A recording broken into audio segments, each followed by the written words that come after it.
Use their passion, energy, and intelligence to take action on sustainable projects. Talk Today is brought to you by Subway, open 24 hours in Countryside, Anderson Square in Georgetown, and Centennial Towers in West Bay. And by the Ministry of District Administration, Tourism and Transport. Explore your history, explore your land, explore your sister islands. MedLab in Smith Road Plaza, your complete medical laboratory solution. Call 949-7331. And Savannah Pharmacy in Countryside Shopping Village, convenient opening hours including Sundays and holidays. Oh, I think they're doing a great job. A lot of them are. Good afternoon, Dwayne. How are you? Not too bad, sir. Ladies and gentlemen, Radio Cayman's Talk Today with Sterling Dwayne Ebanks. But I do have some questions. There are more questions than answers. Radio Cayman's Talk Today. If you're ready to talk, we're willing to listen. Well, I really enjoy this program today. Cayman Islands' foremost listeners participation program. May God bless every person.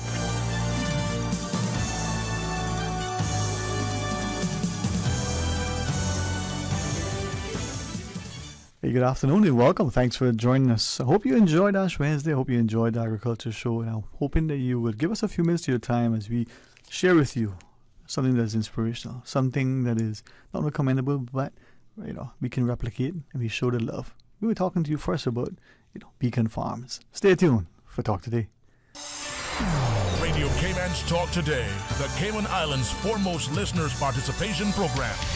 We ask our listeners to avoid statements or comments which are abusive, derogatory, malicious, or defamatory. Do not use any indecent language or make any statement which is false or misleading. Email talktoday@candw.ky or call 1-800-534-8255. Courtesy of Flow. Cayman's #1 network that connects you to your world like never before. Let your voice be heard. Once again, here's your host, Sterling Dwayne Ebanks.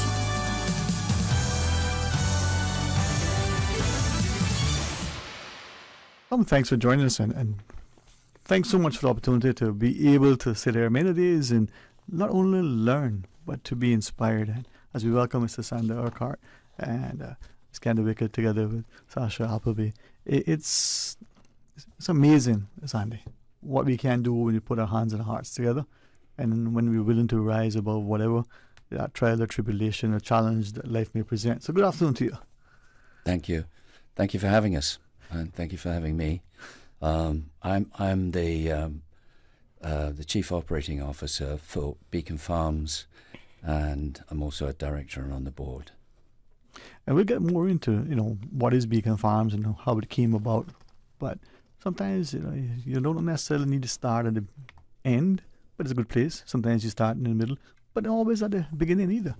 Skander Wicker, you're no stranger to the Cayman community. You know more than most what it takes for people to bring together the time, the talent, their treasure to do good things. So thank you in all the endeavours that you support. Good afternoon. Thank you, and hello to all your listeners. And it's a pleasure to be here. So thank you for inviting us.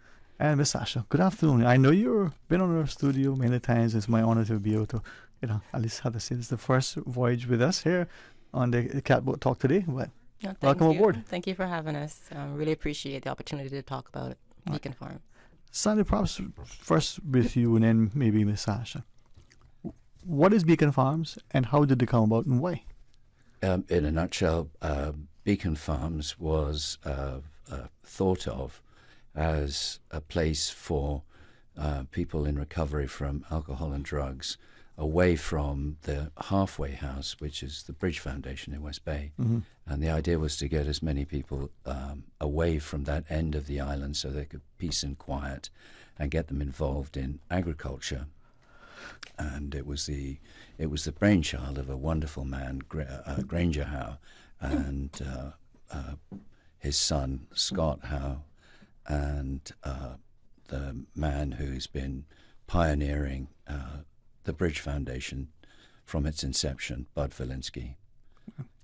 And we'll talk more about how it's set up and what happens and the like. And something that I heard long ago, they say the hand that rocks the cradle rules the world.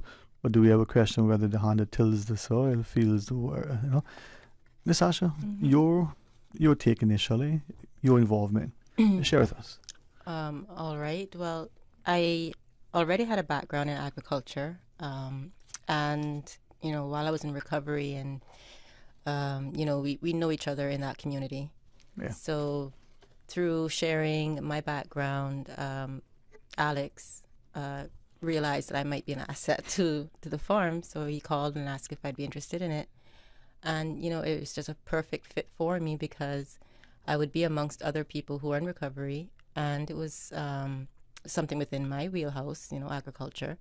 So I came up and saw the farm, and I got a tour and, saw everything that was planned and all of the future ideas for the place, and I thought it was wonderful. So I came on board. And, it's been a very interesting journey the past 3 years. Miss Candace, sometimes we, as individuals, know something, but everybody knows that. We don't speak of it, we don't promote it for different reasons. Sometimes it's in our minds, we don't want to brag, just to make it as simple as we can. Other times, it's not that crucial. But if you don't know, share, celebrate. If you don't get a chance to do that, others may not know, may not benefit, not be inspired. What made you get involved with this and to do what you've done for the length of time you've been doing it? I think I visited the farm in August 19, and I was bowled over by the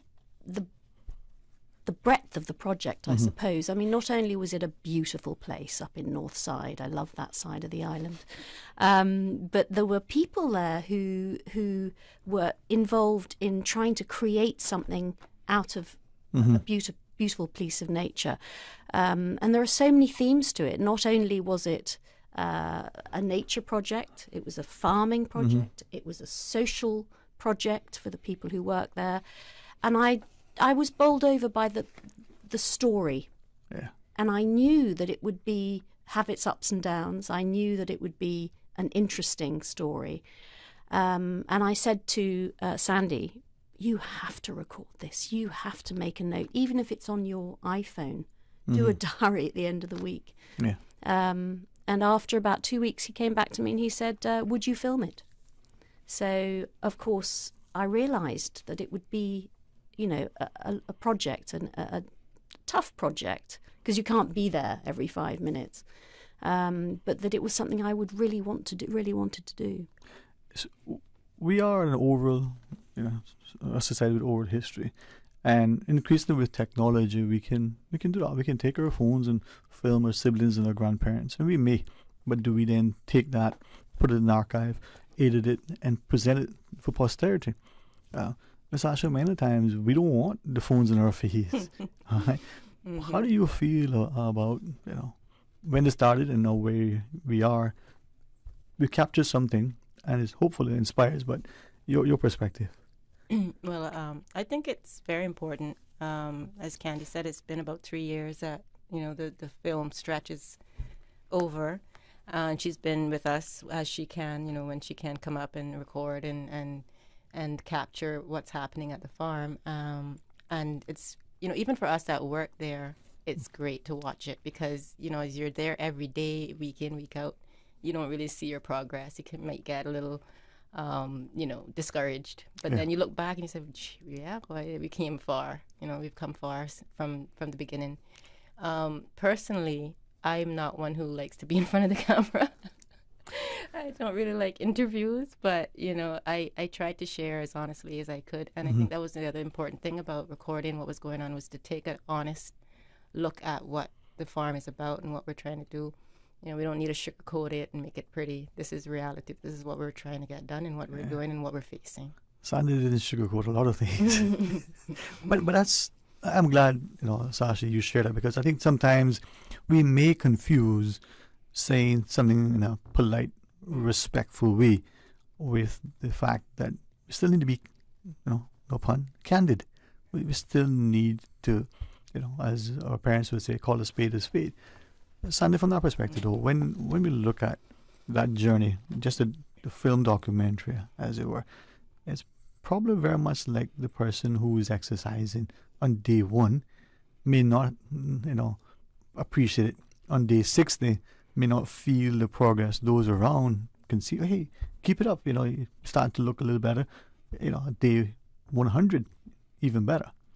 Looking back, over the 3 years, how do you see the progress? Is it where you imagined it? Is it further than what you expected? Having had no community experience in the subject, although I'm actually in recovery myself, but as a group, I'd never managed a situation like this, but getting into it and year in and year out, I've absolutely seen the progress. Mm-hmm. And the people who've stayed the course and stayed at the farm, mm-hmm. absolutely, I would say they've done a 180. Yeah. And I sit around the table now in the mornings and, I talk to my colleagues and their friends really, and I'm full of admiration for their abilities. Mm-hmm.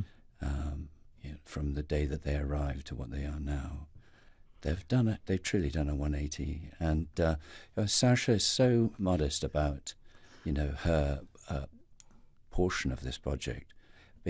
We wouldn't even be where we are today if we didn't have somebody of her caliber. The fact that she's been able to cut across different disciplines that all require a great deal mm-hmm. of intellect is truly amazing, yeah. amazing. And that goes beneath that to the supervisors and the rest of the team who've been there since the beginning. Mm-hmm. You see a tremendous change, and it's spiritual. Mm-hmm. And what people get is they get a recovery in their spirits. Yeah. Personally, myself, you start to feel a genuine love for yourself again, and that can't be replaced or faked. And I want maybe when we come back to break to speak more on that, because for those who are on that journey, or for those who are connected through family and friends, sometimes others don't appreciate what it is. It's not even a daily walk. Some days it's a minute by minute as we share. And Sandra, thanks for commending Miss Sasha, because that level of not just intellect, but acumen, that disposition, that persona, it just shows the talent that we have.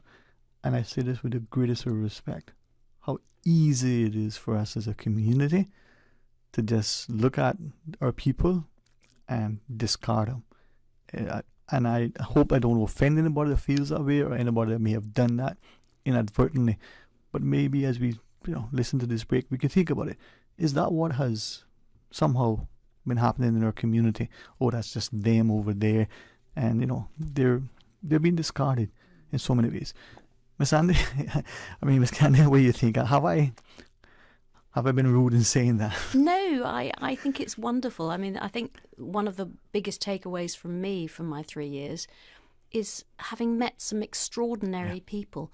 They're all bright, they're all hardworking, they're all articulate and interesting. And if I've given them a platform to show how mm-hmm. amazing the people who work at the farm are, then I'm thrilled that's because that's what I've learned. Well, let's talk about that, because I think we don't appreciate what we have and what we may be doing, even inadvertently. Some, unfortunately, may be callous in other ways, but just inadvertently. All right, we're going to pause and take a break. When you leave our discussion today, you're going to be so inspired and motivated, you're going to do even greater things than you are now. So stay tuned. Busy, busy, busy. Feel like there's not just enough hours in the day. Savannah Pharmacy, service to make your life easier. Now you can WhatsApp your prescription order to 929-5045. And pickup is just around the corner with everything your family needs and convenient opening hours including Sundays and holidays. WhatsApp your prescription order to 929-5045. Savannah Pharmacy, wholesome values with modern conveniences. Wouldn't it have been grand if you had purchased land 30 years ago? It may not be 2020, but a perfect vision has never been more clear. Cayman Brac and Little Cayman, poised for growth with an eye on the future. Your land, your history, your future. Discover all that our sister islands have to offer. They say variety is the spice of life. And that's why at Subway, we're introducing the new Boneless Hot Sub. Say what? The premium sub brings new ingredients like spicy breaded boneless chicken, French's crispy fried onions, and buffalo wing sauce, bringing a zesty and flavorful experience with every bite. Add some of your favorite veggies, cheese, and ranch sauce of your choice of freshly baked bread for the ultimate boneless hot sub. For a little spice in your life, try the new boneless hot sub from Subway. So good and tasty. And make it a meal with a drink and chips or cookies. Subway. Eat fresh. Are you a Caymanian job seeker searching for employment? All jobs, whether full-time, part-time, temporary, or permanent, will be required to advertise on the Jobs Cayman portal. Visit work.ky. That's worc.ky to start your job search to see all available jobs or to apply. For assistance in registering or to learn more, call toll-free 1-800-534-9672 or customer care at 945-9672. 945-9672 today. Talk today. But I do have some questions. Talk today. Cayman Islands' foremost listeners participation program. Talk today. Because there are more questions than answers. What the public is saying. Waging to take your calls right now. Sterling Dwayne Ebanks.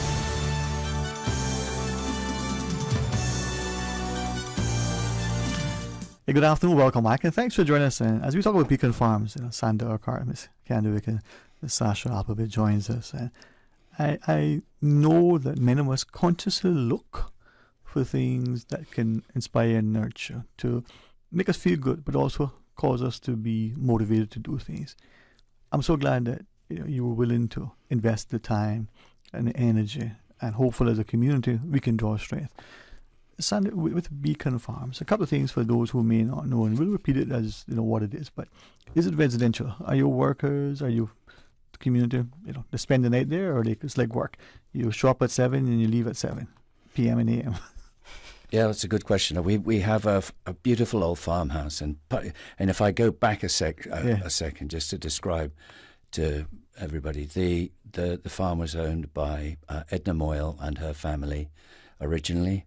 And eventually, through a long, convoluted story, the foundation ended up buying the farm with Edna's beautiful old house on it. And we didn't change it. We just renovated it.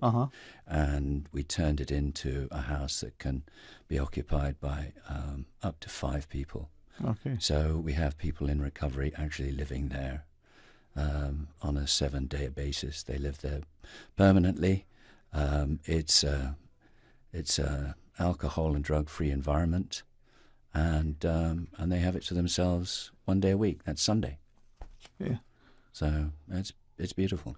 And I think as we look at the transitional houses, the halfway houses, the different things that exist, even here but in other communities, the need for people to be in an environment where they're constantly supported, they're given something. Sasha, if I could ask you. And I'm mindful that when we don't know, we don't know. When you never walked in a man or a woman's shoes, you just don't know.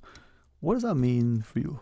You shared out set, Well, I mean, personally, when I first accepted I had an issue, I had to go into treatment. I was honest with myself, and I knew that if I just went home and tried to do it on my own, it wasn't going to work. So I needed a place that understood the issues, a place where I could settle myself, be away from the people that might trigger me, the places that might trigger me, the issues, for a while, just to get a good footing. So, the halfway houses provide that for people, but they need the next step, because you can't stay there forever. You have to eventually leave. And a lot of them, they leave and they go back home. They go back to the same community that they've come from. And the issues are still there. They mightn't be far enough in their recovery to deal with them. So, and besides that, I mean, where Beacon comes in is, once you've left the halfway house and you're looking for employment, a lot of people are not willing to take a risk on you. They know your history. Cayman is a small place. They know your problems, and they're not willing to take a chance. And then, you have no money in your pocket. You're back where you were. Same people, same places, same issues. And it's very easy to slip back into the old habits. Yeah. maybe a lot easier than many of us realize. Mm-hmm. From what you shared, that vicious cycle. You want to make a change, Sure. you're trying, but employment is hard to come by. And the assistance out there is not really, anything to talk about, I would say. If I may, Miss Candy, I had some discussions. Today's only Thursday. Yesterday was a public holiday for many of us, but some of us were still working in different capacity. And recognizing that in this community, we're quick to turn a blind eye. We're quick to downplay certain things publicly, even though it may part us in our private space. Was this to you? Was it an eye opener? That this is what is in the Cayman community?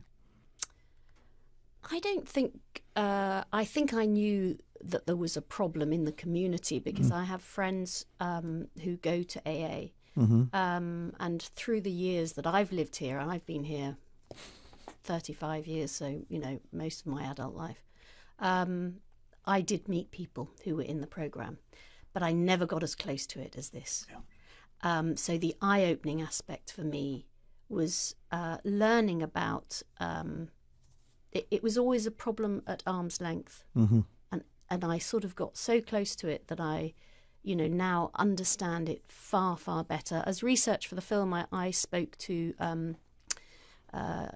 Terry Delaney, who's a counsellor here on island. I spoke to a psychiatrist in the US who specialises in alcoholism and drug abuse, and that set the sort of foundation of my knowledge.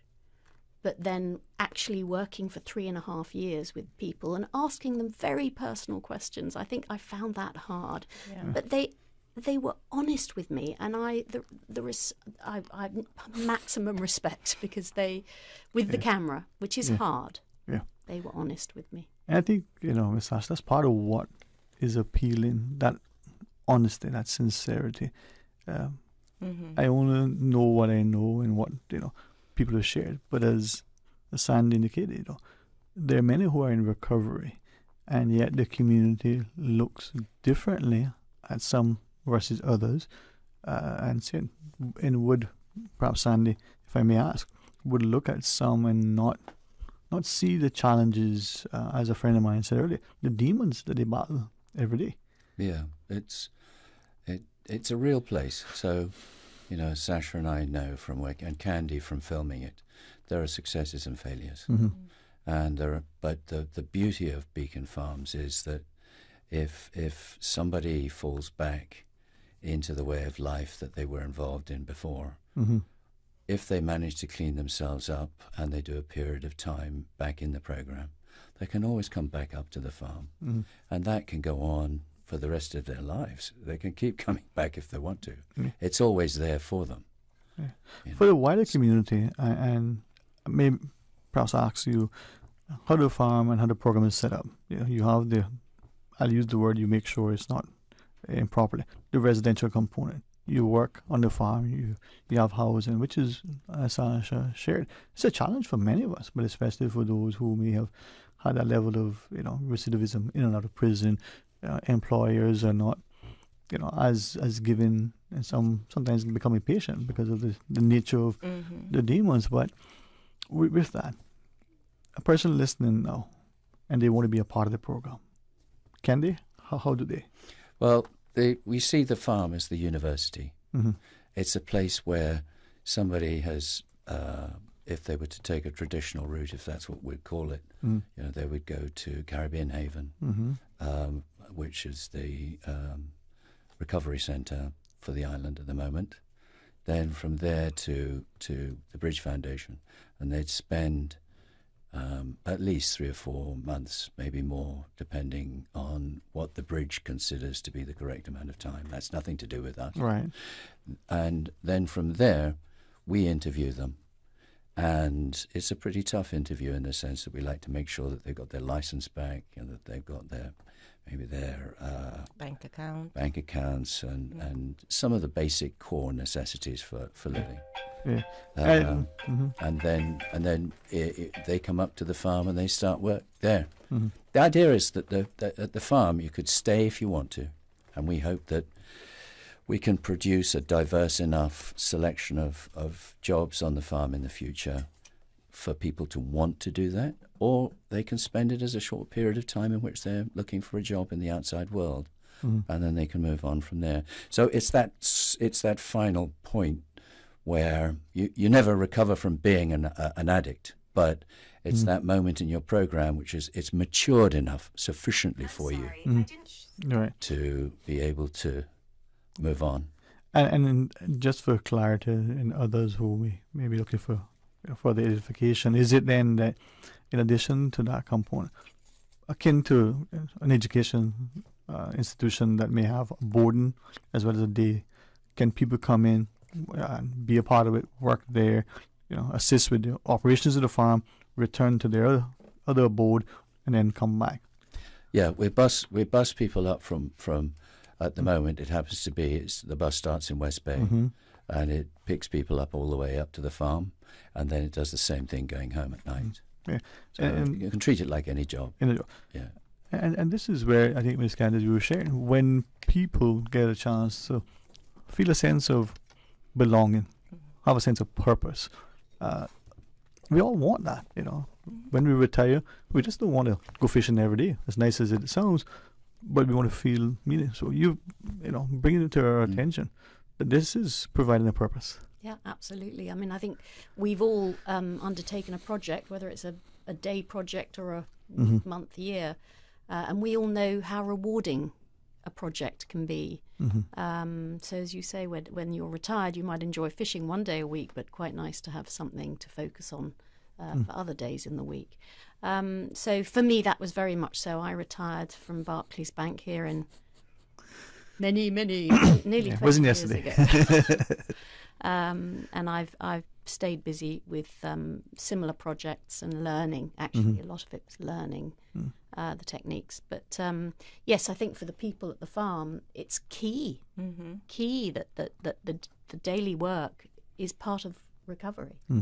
Yeah, you definitely need a purpose, and something rewarding to feel useful. Yeah. Nothing can make you more depressed than just feeling like people have given up on you and you're worthless and what's the point? It's if you don't have a purpose, a reason to get up and get through the day, it's very easy to relapse. One of the issues we face is the financial side of things. We were being supported by the Howe Foundation up until 2025, but unfortunately, for all sorts of circumstances that make it painful for them as well, they're unable to do that. So our funding is decreasing now on a monthly basis up to December 2023, at which point we don't get any more money. So we will have no money. And that's nearly a year and a half earlier than we'd originally anticipated. So the next 2 years for us are really tough because we've had to accelerate our own independence program as a business. Because primarily we want to make certain that we're financially self-sustainable and that we aren't dependent on gifts or donations constantly in the future. And then that leads me to sort of developing the question you asked earlier. The idea in the future is to have what we call agricultural literacy. And that's the umbrella that sits across the top, the huge spectrum of jobs that you can have in agriculture. And at one end of it, you have a guy literally planting a plant in the ground physically. And at the other end, you have people working in hydroponics, aquaponics, aeroponics. You have, we'd have ecotourism from a welcome center with a big shop. The idea for us would be that not every addict wants to go out in August and stand in a field trying to plant. It's not your idea of a really cool job when you're in recovery. They come from all sorts of walks of life. So and extremely intelligent. So what we want to do is present this basket of opportunities. The project has so many dimensions to it. Yeah. If we can obtain funding between now and 2025 and we survive the current crisis that we're in financially, then we will have an institution that's permanently of real social value to the island and to the country. Yeah. We're also interested in food security in a serious way, and we're developing methods of looking into that. So. If I could jump in here and just plug the fact that the DART Foundation have very kindly donating 100% of the proceeds of the ticket sales to the film, to the farm. So there are 2 screenings next week, one on Wednesday and one on Thursday at 6:30 in the evening, and you can buy the tickets through Fandango directly online through the cinema. So if I can encourage people to go along, they'll know their ticket price is going to a very good home. Yeah. And when we come back from the break, I want to talk about that so that people understand that, every little bit can help. The more we're aware, the more we understand that the costs are not just financial, they're social. So when we come back, we can talk a bit about that if you wish. All right. Please stay tuned. A caring and community spirit, cherished family and cultural values. These are some of the things that still embodies the Caymanian way of life in the Eastern Districts today. Savannah Pharmacy, your neighborhood pharmacy, located in Countryside Shopping Village, is delighted to offer products and services of real value. Whether it's catering to your family's medical needs or carrying apparel, gifts, and beauty products, Savannah Pharmacy provides you with more than just prescriptions. Remember, they're always just around the corner with everything your family needs and convenient opening hours, including Sundays and holidays. Savannah Pharmacy. For more information, call 946-3336. Upgrade your summer travel plans with non-stop flights from Grand Cayman to Panama. Panama airfares are now on sale from just $296 CI round trip. In just 2 hours aboard Cayman Airways, you can be in a land where the Caribbean meets the Pacific, where you'll find modern cities, rainforests, and so much more. Book by March 4th to catch Panama airfares on sale. Other conditions apply. Call 949-2311 or visit CaymanAirways.com to book your Panama getaway today. The Cayman Islands Chamber of Commerce Pension Plan, we're here for you. The Chamber Pension Plan is asking for all members to ensure their member details and contact information is correct and up to date. To review and update member details, simply visit chamberpension.ky. Log into your account and provide the necessary information for your personal profile and for your beneficiaries. For assistance in updating member details, call us at 745-7630 or email admin@pensions.ky. The Cayman Islands Chamber of Commerce Pension Plan. We're here for you. Apply today to the Walker Scholarship and Legal Training Program. You will join the Walker Scholarship and Legal Training Program, knowing that you will be offered more, both throughout your time in the program and after qualifying as a Cayman Islands attorney at law. Preparing Caymanians for a career of excellence through mentorship, opportunities, repetition, and experience. Be sure to have your application submitted by 28th of February 2023. Visit the careers section at walkersglobal.com to find out more about Walker's Cayman legal scholarships, articles of clerkship, qualifying work experience, and legal internships. Talk today. But I do have some questions. Talk today. Cayman Islands' foremost listeners participation program. Talk today. Because there are more questions than answers. What the public is saying. Waiting to take your calls right now. Sterling Dwayne Ebanks.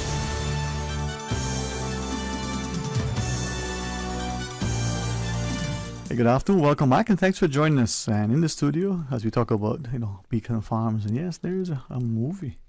We gotta tell you where and how and when, but Sandra Carter, Miss Candy Wickle, who was director and producer, I think, well, that documentary maybe is the best way, and of course, the wonderful Sasha Lappi. Next week, Wednesday and Thursday, right? If those of us who haven't seen it or want to see it again, we can. And as the cinemas are open, 5,000 seating capacity? No, not quite. Not quite. Not quite. Maybe not even 10% of that over the 2 days. All right, how do we get the seat if we want to see it? The tickets are available through the cinema at Camana Bay. So you go online to Fandango Cayman. You go to the 1st or the 2nd of March, which is Wednesday or Thursday, and Beacon Farms, the movie, is the last at the bottom, and you just click and buy your tickets that way. So it's very, very easy. Or you can buy it in person at the cinema. So it's very accessible. And I think what excites me the most is that this is a story about Cayman, about Caymanians, made by Caymanians in our cinema that we can go and see. Yeah. It's a wonderful thing. And just like any movie, we could go and get a popcorn and watch it and be inspired and see Sasha's film debut. Yeah, I the first time I saw it, it was just, amazing to see all of us, how far we've come. I mean, like, as Alex said, not just how the farms progressed, but how the people that work there progressed. We've followed them from when they first came up, and they're still a little, like rebellious and anxious and nervous. And then you see them further in the film, and they've settled into their roles, and they show their competence, and it's really nice. It's that confidence, Sandy, the idea that, having a purpose, understanding that you're here and you're being supported and nurtured, and that it's not today, right? And then you can make mistakes. We understand. We're all in the same boat up there, so. Yep. I would say, to, air is human. To really mess things up, call a politician. Is that no? That's sorry. My friends who are in the politics, they're gonna say, "Man, stop beating us up." No, but thank you, Sasha. We're human. We make mistakes. Yeah, we're human. We just need to be willing to forgive ourselves sometimes, even if others are not willing to forgive us. Just kind of from that perspective, what are you hoping that the wider Cayman community, whether it's to benefit, garner from this, this film, and to see what this project is about? I think it will show a side of Cayman that not everybody is familiar with. People on this island, everybody works hard. They drive to work and sit in their cars. They work hard. They bring their children up. They get them to school. They do their job well. They get home. We were talking about, hardworking people earlier. They may not know that there's a whole 34-acre space on our island in Northside where they can visit. And I believe, Sasha, we have visiting days planned. Yep, we're gonna try to establish tour days, Tuesdays and Thursdays at 11. So if you are interested in touring the farm, you can come up on those days at that time, and as a group, whoever is there at that time, we'll take you around and show you what's going on. There will be a tour fee, $12 per person. So we've got to support our farm. But anyone who's interested, I would encourage them to come and see what's going on there, because it's nothing like seeing it in person and really experiencing how peaceful it is there. It's a beautiful property, and there's so many interesting things to see. What is that beautiful stuff, Mr. Ockart, that people would see when they come to the farm? It's first of all, it's as Sasha said, and Candy shows in the video and the documentary, we have wonderful wildlife there. We have peacocks wandering around with agouti and parrots. God help them. And it's just a very peaceful agricultural setting with real fields. With the machinery that we have, we're capable of producing acres of land that are comparable to anywhere else in the world that's being farmed commercially.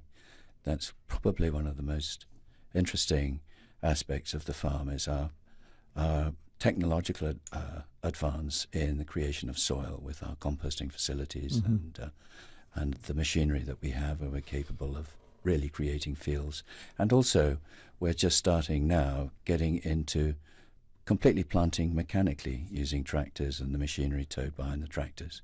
So instead of up until now what we have been doing, which is planting manually in the fields, it will be completely automated. And then on top of that, that machinery is, as we showed at the agricultural show yesterday, is available to hire for the community. So, and that's an area that we're really interested in combining. We're an open space intellectually. Any mistakes that we make, we're happy for people to see. And if we do anything correctly, we're also extremely happy that they take that on. We have had farmers up visiting the place, and we encourage people to come up and see what we're doing. Maybe there's something that we're doing that may help them. Right. And who knows, as we exchange the intellectual sort of knowledge, that knowledge-based transfer, from that, as we get to the end of our discussion here, hopefully it'll be one of many in the future for the public to listen. What sort of products and produce, what are you planting? We're seeing the technology, we're seeing the skill sets being developed, people are learning more. But what are you growing so far? Well, let Sasha talk about what we're growing. Okay. Well, we've tried to focus on about 5 or 6 main crops that we have grown successfully so far. We know that we don't have too many issues in terms of pests, that they take to the soil well. So we're focusing on tomatoes, okra, Scotch bonnet peppers, seasoning peppers, eggplants. We have a small little holding with beans and cucumbers, but we're going to focus on those main crops right now. And as we develop our farmland, because it is a process where the soil needs to be tilled, we've got to get the organic material in with our compost and bring the pH down. Cayman soils tend to have high pHs. So as we expand our land, we'll be able to do a nice crop rotation. Oh, another one we're growing is callaloo. I left that out. Yeah, I wrote that one down. So. And of course we have established fruit trees there as well. So we've got mangoes and avocados, apple, bananas. We've started a section of cassava and sugarcane, and we've also got quite a few dragon fruit growing down there. So we've got some basics, some good basis for our produce, and our little shop, which we haven't mentioned yet. We do have a shop at the farm also that they can come up and buy from. And as we get into more of the technological things that we want to go into, the hydroponics and those sorts of things, then we can maybe go into greens and things like that. But we want to get, everything kind of right, and then we move on to something new. So that's our start. Our objective is the farm's divided up into four divisions of revenue in the future, we hope. And that's agricultural produce, ecotourism, and manufactured goods from our little factory there, which Sasha's quarterbacks, amongst other things, and farming machinery, which we rent out. And we're hoping that those will provide the funding for the future. Well, keep us in the loop, and hopefully that will inspire others in understanding that we can provide purpose. We draw alongside, and we don't give up hope, but we don't, disregard our fellow man. Ms. Sasha, thank you very much. Thank you, sir. As Andy shared, you are the backbone. And of course, Ms. Candy, for being there, helped us tell the story. Thank you. And then Sandy for having that smile. Oh, thank you. He keeps us in line. So I would imagine. All right, thanks very much, man. And to our listeners, Beacon Farms the movie next Wednesday and Thursday at Commander Bay Cinemas. You buy it online or you go in person like we do. You get your popcorn, you watch it, you'll be amazed, inspired. You will come away recognizing that there are great things in this country. We just need to work with one another. All right, when we come back, the wonderful company of many from the Beautification Task Force, including Ms. Teresa Picarin, will be your guest. So stay tuned for Talk Today. Satisfaction is guaranteed 24 hours a day, whether it's music or information. From Grand Cayman to Cayman Brac to Little Cayman, we've got you covered. You ever hear a thing like that? Radio Cayman in the Cayman Islands. Today's biggest news. Radio Cayman. Your voice, your choice. Local, regional, international. This is Headlines from Radio Cayman's newsroom. Today's biggest news. The headline news is brought to you by Health Services Authority. With your latest headlines, I'm Felicia Rankin-Solins. Confirmation PCR testing at Truman Bodden Sports Complex drive-thru was closed on Ash Wednesday, but will return to its regular schedule Friday, February 24th. In international news, a metal sphere that washed up on a beach in Japan, perplexing locals and setting off widespread speculation, has been removed, according to local media. Pictures showed a heavy lifting machine picking up the huge sphere. Local officials said that it will be stored for a certain period of time, then disposed of. But many have also questioned why Japanese officials have not come out and clearly said what it is. The U.S. Department of Defense has released an image taken by an airman as he flew over the Chinese balloon shot down earlier this month. The selfie was taken from the cockpit of a U-2 spy plane as military leaders tracked the high-altitude balloon's progress over the continental U.S. Beijing has maintained that the balloon was a weather ship blown off course, but Washington says the balloon was part of a sprawling Chinese intelligence collection program. These are your headlines. I'm Felicia Rankin-Solins. For the latest in news and information, follow Radio Cayman on social media, Facebook, Instagram, Twitter. Download the Radio Cayman app or log on to our website, radiocayman.gov.ky. The headline news are brought to you by Health Services Authority. Health Services Authority is now offering online payment options for patients. Patients of HSA can now pay their bills, including deposits, towards scheduled services online at payments.hsa.ky. The secure, new online payment system accepts debit or credit cards and is in addition to the available payment options of cash, check, and online bank transfer. For quick, easy, and secure payment directly from your phone or computer, visit HSA's new online payment system at payments.hsa.ky. Radio Cayman is pleased to feature this special Sister Islands historical vignette brought to you by the Ministry of District Administration and Lands. Explore your history, explore your land, explore your Sister Islands. Hinton Roxroy Connolly was born in Creek, Cayman Brac on the 9th of September 1937.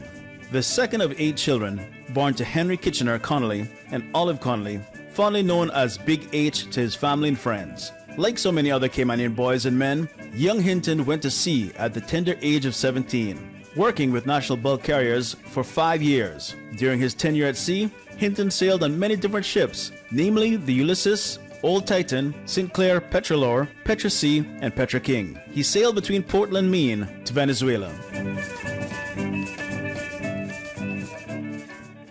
Radio Cayman is pleased to feature this special Sister Islands historical vignette brought to you by the Ministry of District Administration and Lands. Explore your history, explore your land, explore your Sister Islands.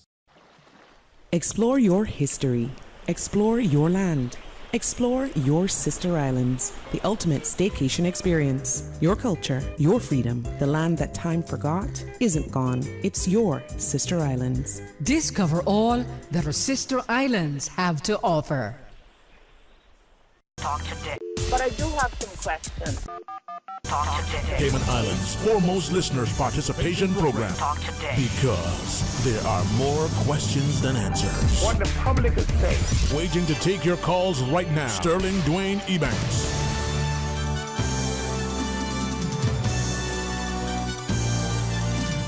Hey, good afternoon. Welcome and thanks for joining us. And in the studio, as we talk about the Beautification Task Force, we have 2 excellent leaders, through example and purpose and poise. We have the chance now to talk about something. So, Ms. Teresa Lewis-Pitcairn, good afternoon, ma'am. How are you? Hi there, Sterling. First of all, let me say thank you, Sterling. I know I call you Dwayne some of the times. You can call me that, man. Just call me. But I know anytime I reach out to you or to OC to engage folks in discussions, you're always available. And the response time is very on time, if not immediate. So I want to really want to tell you thank you for that and so on. So Heather, minister, I almost said minister. Yeah, but I'm glad you said it. yeah, and I was about to say that Heather Borden, MP, was supposed to join us this afternoon, but she had an urgent something that came up, and she couldn't avoid taking care of that. So I just wanted to say that. I also want to say that women like Heather, and I'm going to continue to refer to her as Heather because we're friends. I know she has a very an honorable title attached to her name given her current position, but this is a conversation among 3 local folks talking about something that is very, very important. So if folks don't mind, I'll refer to Heather as I've always known her. She has always had an interest in ensuring that the community is, the word that I'll use, the adjective that I'll use is beautified. Yeah. I know we've talked about beautification and so on, but Heather comes from that Caymanian heritage, where we like to see things pristine, where that thing with the sand is raked properly. You want to see it, going through, and ensures that our gardens are beautified, where we live is beautified, and it's not surrounded or hampered by derelict vehicles and so on. So that is the lady that I know, and many people that are on this beautification committee, including Marjorie. I also want to thank Marjorie in public because she has been just amazing. You will see emails coming from me 4 or 5 o'clock. Any committee that I've been involved with, whether it's the Labor Appeals Tribunal or this particular body that I have had the honor to serve on, folks are now accustomed to seeing things coming from me 4 or 5 o'clock in the morning. And invariably, I'll get an immediate response. It may not be that early in the morning, but by 8 o'clock or, when people are home 6, 7 at nights, I'll see the responses coming. So I want to say a quick shout out as well to the members of the civil servants that I work with, whether it's the Labor Appeals Tribunal or this particular beautification committee that deals with a broad base amount of issues surrounding garbage. So with that, Marjorie, I'm just going to invite you to start off in Heather's stead. Thank you. Thank you, Ms. Teresa. I just wanted to say that, Miss Heather was always the brainchild of beautification. She had a beautification committee, many, many years ago. Was under a different ministry from ours now. But Miss Heather decided, as she's in again now, she wanted to, revamp the beautification committee. So we have come up now with a new name of the Cayman Islands Beautification Task Force, to give a little bit more serious appeal to what we are doing. The Minister Brian, he was very supportive of this movement. So he has jumped in and really pushed his support behind Ms. Heather. So that's kind of where we're at now, and trying to really get it off the ground again, because unfortunately I don't know how we as Caymanians and residents can truly say that we love our country if we don't want to keep it clean. We are reminded, growing up, that cleanliness is next to godliness. Yeah, it's funny, as I was walking through that door, it just captured. It was the first thought that went into my mind. Yeah. And because of that mantra that we seem to have, I can understand, the challenges, perhaps how it irks many. The late Mr. Rupert, he called like many talk show and spoke of the need to ensure, whether it's Barcas or other places, that we don't litter, we don't discard our derelict vehicles and the like. Whatever the politicians, and I sometimes have a little fun at their expense, but when the Honourable Tourism Minister on his usual sort of social media channels say, the nastiness, it should strike a chord with us that this is not something that we want, to be inculcated in our society. I should have to ask Ms. Teresa, how do we, as we talk about the issues, the challenges, but perhaps how do we address that? This morning, early drive-in, I seen an area I know was clean just prior, and there's a plastic bag, a piece of styrofoam, aluminum, and it's not one. It's littered. It almost looks as if it's deliberate. So, I mean, and just to rewind just a little bit, I was invited to chair this particular task force for a brief period of time. I came on board early last year with a view to set up the task force, define its objectives, how we're going to get through with that, and at the end of a series of discussion, prepare a paper which I submitted with a whole bunch of recommendations to the minister. So essentially what we did, we met regularly for almost a weekly basis, and we collected a series of information. And when we sat back and considered how huge this task would be, we ended up saying, hey, look, this is not gonna run this way.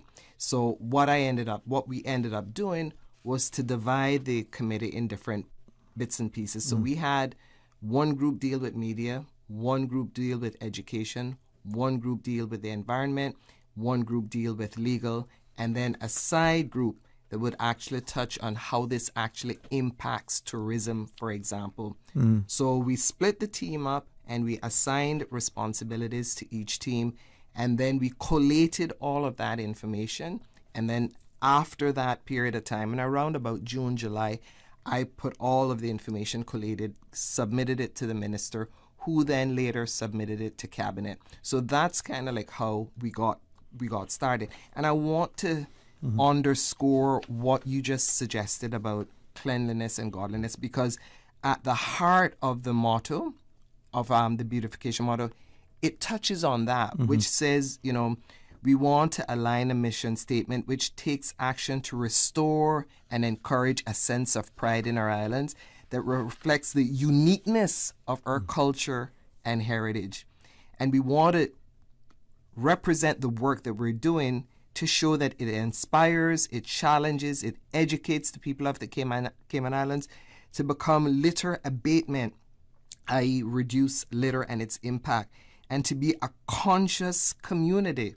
So the view was that the task force would work in conjunction with government agencies, private individuals, organizations to achieve these ends. So this is the umbrella under which the beautification task force is trying to lift consciousness and so on.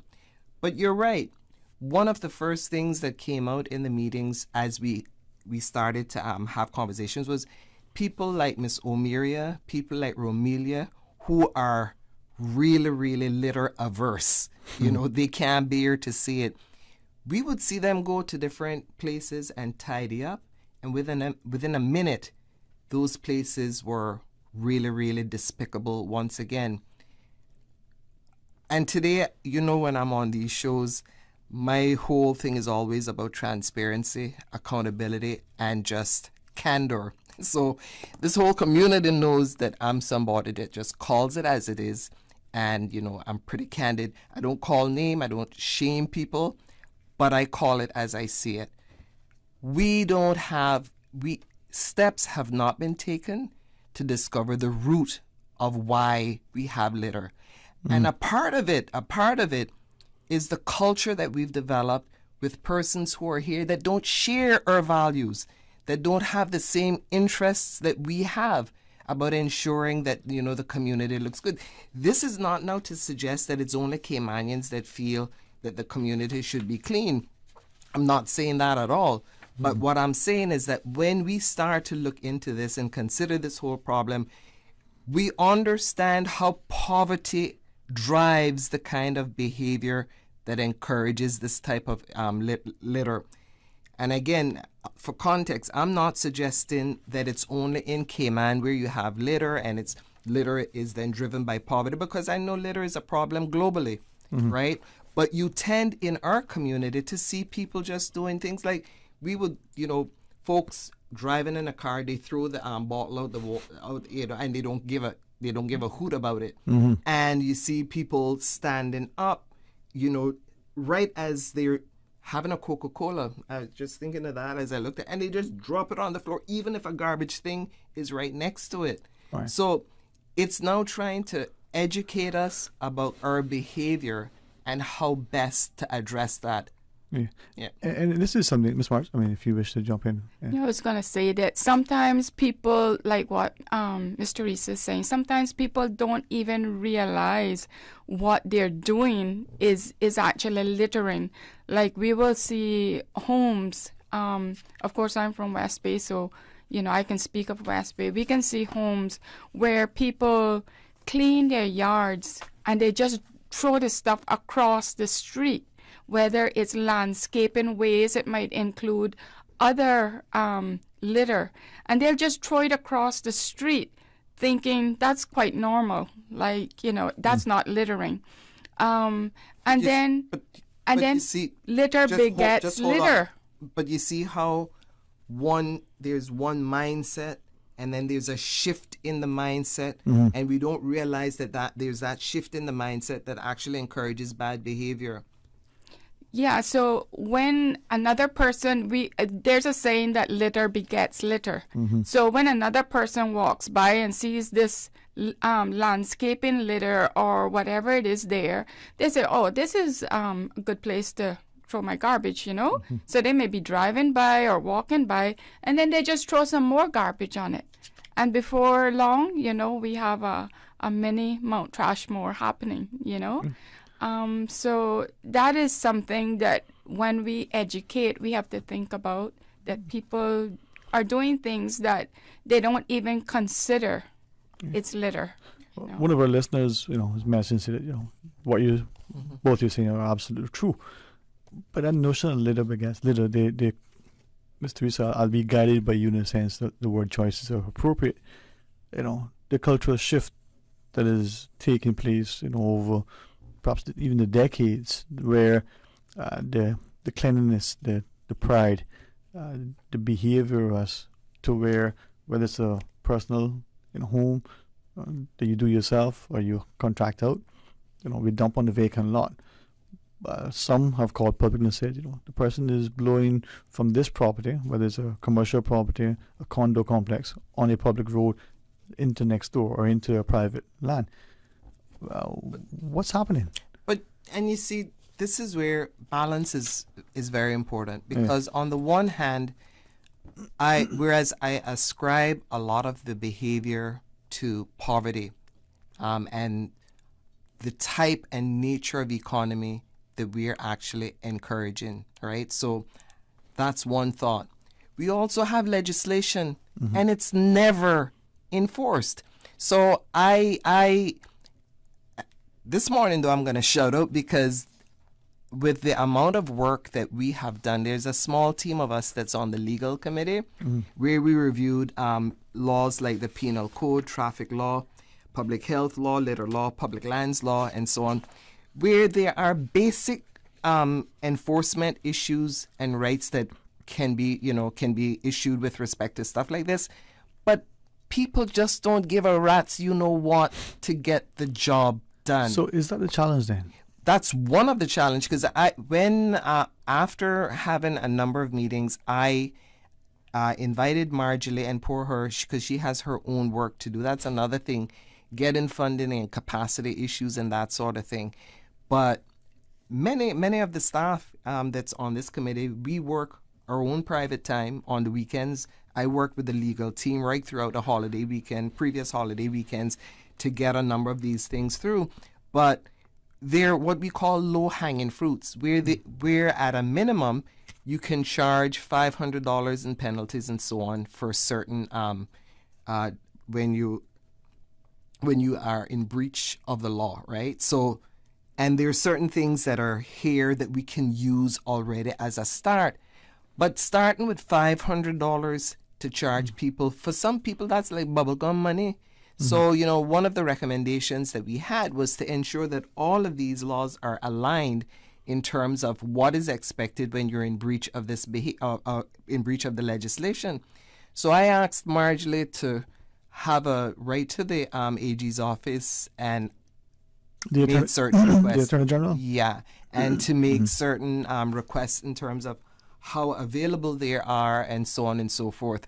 And I think this is months ago, and up to now, we don't hear back from them. But I have grown accustomed at the level of complacency, and I want to go as far as saying irresponsibility that you will see in some of our government departments. And I'm not saying all, because as I've just said, working with Marjorie and her team and working with the Labor Appeals Tribunal, I don't have any issue with them at all. I get the job. And when I reach out to our Chief Officer Wes with Minister Saunders, I hear back within 7, and he's been known to receive things from me at 9 o'clock at nights, and 5 minutes past 9, he or Debbie will respond, because I want to see things done. If I'm going to contribute my time, time that I don't have, I want it to be valuable, and I want to see some result. So if we are willing to do this and we're not getting paid to do it, I just think folks have a responsibility to do what they're paid to do. Right. You know. If you look at, sorry, Ms. Parsley, because if you look at legislation, for instance, you listed out a number of laws, and again, just the public comments, maybe what even we may have experienced privately, but just the public comments, people would have shared what I call planning, I call the police, I call Department of Environment, Department of Agriculture. Is it two things? We're not sure what law it is, who's responsible for enforcing the law, where do we go to complain, for one of a better word, about littering here, dumping of a car there, disposal of. Is that one of the challenges? So Sterling, people don't have that anymore as an excuse. Okay. No, because when I submitted that, I mean, that was a lot of time that I spent doing this on my. I mean, not to say that other people don't spend their personal time in goodwill for community. But so much time was spent, and that was, submitted to the minister who submitted it to cabinet. So every minister knows who is responsible and what they're responsible for. I don't even think I've heard back from any ministry having been told that, cabinet has received the information and returned to the committee, even as a courtesy to say, 1, thank you for the work that you've done. 2, we recognize the importance of this. And 3, how can we help you? This is now in February. No, I told you all I'm going to call it out straight. No calling no names, but putting it out there that, folks must be accountable. One of the issues that we have as a culture, and I've had this conversation now with Steve in recent times about perhaps the way in which our community evolved, and that's a conversation for a different day. But this laid back behavior that we absorb and seems to define who we are, that can't continue. And I mean, people see, and this is just one example where we sit back, we see where the behavior is happening, and people don't comment. There's a chat that I'm on that I don't comment on, but I observe, for example, that folks are very vocal on that chat, and every politician is on that chat. So they are aware of how people feel about pressing issues, whether it's poverty or, from one extreme to the next. My thing today is that we can't move forward unless everybody is in the same boat, rowing in the same direction to get the job done. Right.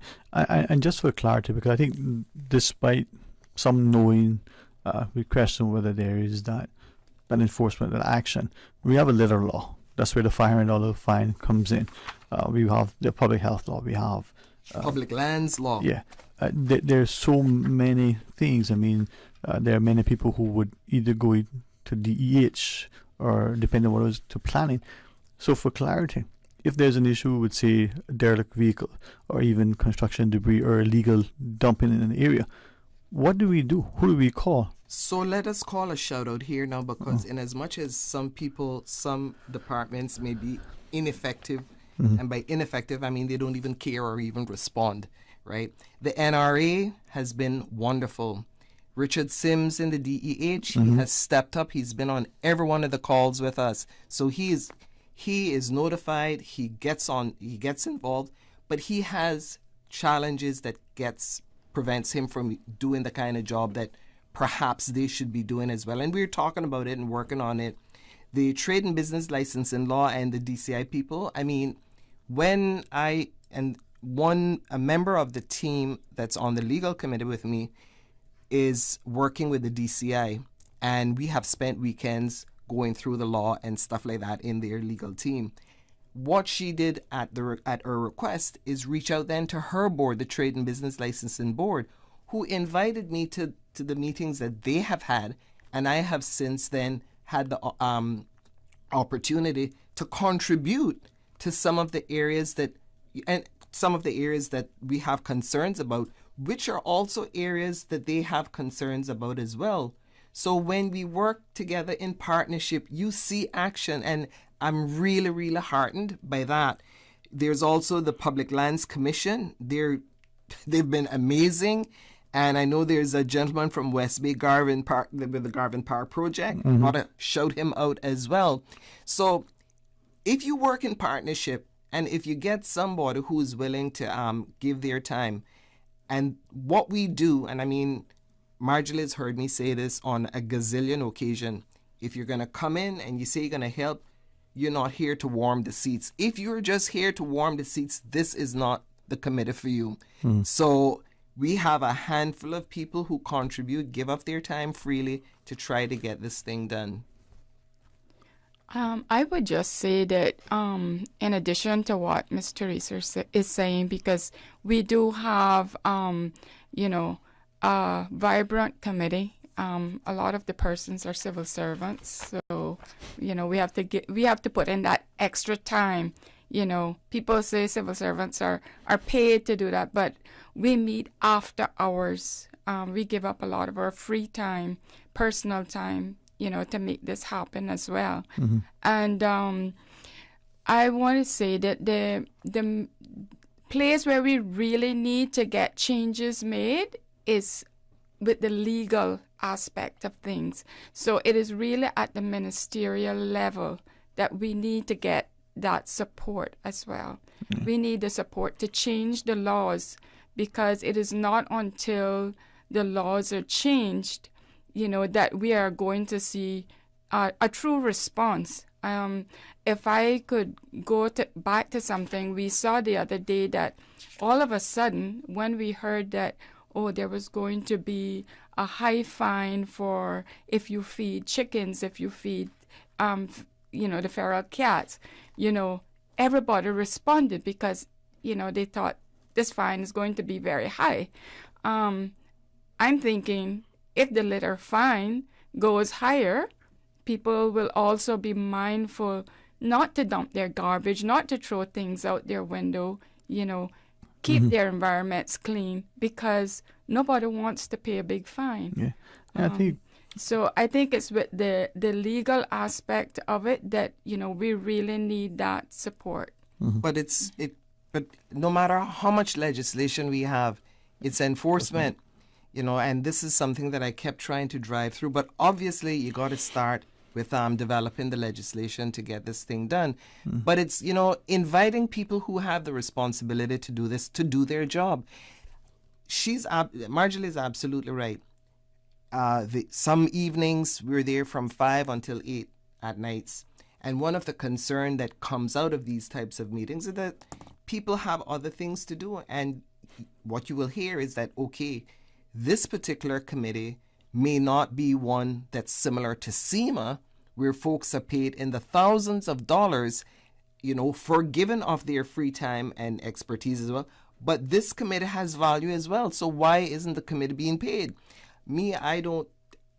I'm not saying that hey or nay, but I'm not driven by, financial reparations, because I've just been given from the time I've known myself as a professional for free. But there are other people who can't do that, so there has to be some parity with these committees, whether it's even I see it with the Labor Appeals Tribunal, people have similar complaints and so on and so forth. So a committee like this can't be as successful as it could be if it's simply housed by people that are there on a volunteer basis. I can't expect members of the civil service to just give up their time as they do without complaining. I mean, Marjorie sent out the email, what time? 7 o'clock this morning, and you guys were on it. So that has to be considered in all of it. And I sometimes sit down and I say, with the kind of wealth that this country generates, it's an embarrassment to see that we have people, one, living in abject and squalid poverty and dealing with an issue like this. Our thinking has to go through some reorientation. We got to really, really step up. All right. Well, when you come back from this quick break, let's talk about maybe address some of the issues relative to... And bring it in the context yes, of it, for sure. All right. Yeah. Please rejoin us after the break. busy, busy, busy. Feel like there's not just enough hours in the day. Savannah Pharmacy, service to make your life easier. Now you can WhatsApp your prescription order to 929-5045. And pickup is just around the corner with everything your family needs and convenient opening hours including Sundays and holidays. WhatsApp your prescription order to 929-5045. Savannah Pharmacy, wholesome values with modern conveniences. CUC reminds you always to be aware of power lines. Look before planting trees. Always ensure that the tree you are planting will not grow in overhead power lines. Check with the CUC's customer service team at 949-5200 or via email at service@cuc.ky to ensure your plan of action is safe. Safety first at CUC. Upgrade your summer travel plans with non-stop flights from Grand Cayman to Panama. Panama airfares are now on sale from just $296 CI round trip. In less than 2 hours aboard Cayman Airways, you can be in a land where the Caribbean meets the Pacific, where you'll find modern cities, rainforests, and so much more. Book by March 4th to catch Panama airfares on sale. Other conditions apply. Call 949-2311, contact a travel agent, or visit CaymanAirways.com to book your Panama getaway today. When you're craving something big, something tasty that gives you that lip-smacking satisfaction, something that hits the spot, there is nothing better than a footlong from Subway. It's pretty tasty. Filling and full of flavor. Try our new sweet onion steak teriyaki with a twist, or the classic chicken teriyaki. Top it with green pepper, onions, cheese, and that sweet onion teriyaki sauce, all piled on your favorite artisanal bread. Satisfy that craving with a footlong from Subway. Fresh, delicious, tasty, meaty. Let's make it a meal with a drink, chips, and cookies. There is nothing better than a footlong from Subway. Talk today. But I do have some questions. Talk today. Cayman Islands' foremost listeners participation program. Talk today. Because there are more questions than answers. What the public is saying. Waiting to take your calls right now. Sterling Dwayne Ebanks.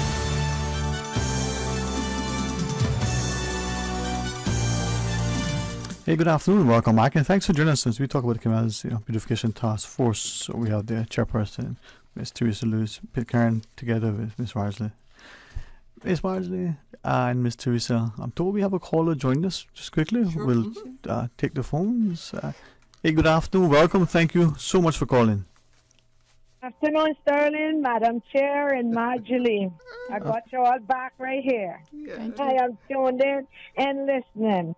I want to agree with Madam Teresa with I think it's the problem is that the government entities that are over all of these positions are not doing their jobs.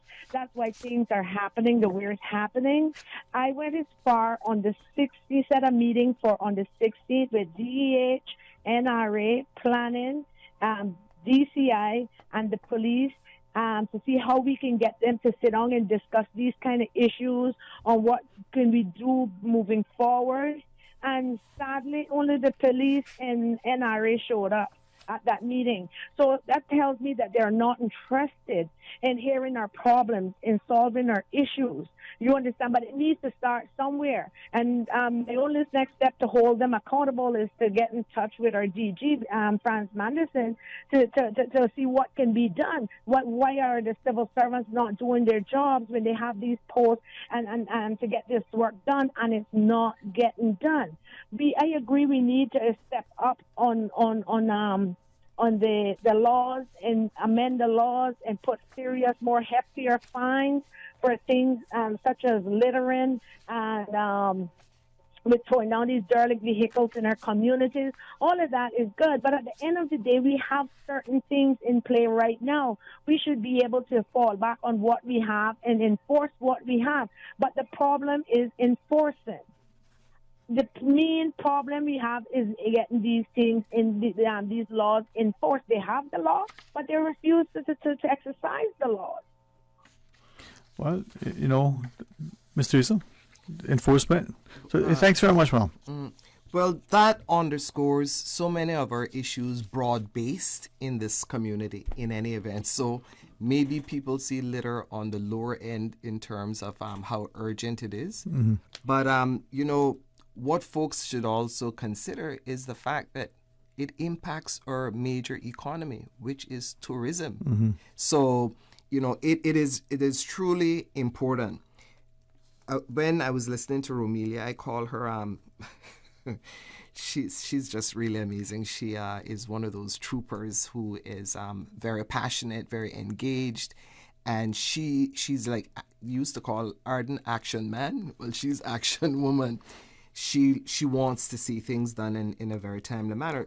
Things like garbage spillage, we see that all the time. We don't have proper garbage receptacles or bins, or causing, there's just I don't even want to go through all of this. I was thinking of it just now. There's a plethora of issues that we have surrounding it. But if we can identify persons who are willing to work with us on a regular basis, even on a weekly basis, this could be done over a 6-year period, because what we did, we looked at it working in a phased process. What do we want to do in phase 1 and what do we want to do in phase 2? And one of the things were, like I said, looking at the lower hanging fruits. So we thought about putting up signages in certain specific areas, working with the NRA to make sure that these signages are accessible to people. You can't have it too big or too small, and depending on the area. So there's certain areas in the island that we know we want to put up signage, but getting that done, the bureaucracy around doing something like that is just mind-boggling. We got 2 comments from some of our listeners, and I preface it first. We recognize that in districts, including West Bay, Georgetown, that many individuals, private citizens, civil servants, on their own time, go out and spend countless hours, sometimes weekly, right? And only to see, as you shared, Mr. Teresa, minutes later sometimes, the place looks as if someone deliberately and just dumped it again. What do we do to ensure that? And so 2 separate messages came in, recognizing that, sharing that some of the beaches, not just the public beaches, are being untended. They'll go and they clean it up, make it more accessible, and can an attention be drawn to that? And then the second point was asking if the person shares, there's a derelict vehicle that's been in their area for some time. Who do they call? Yeah. For the derelict vehicles, you have to get in contact with the Department of Environmental Health. They will come, but there is an issue with the Department of Environmental Health in that they can only process so many vehicles per day. Those vehicles need to be processed in the terms of oil needing to be removed, certain things need to be removed from the vehicles. And they can only do so much per day. And so that is a really slow down for us in terms of, removing all of these vehicles. Where we're going to put them?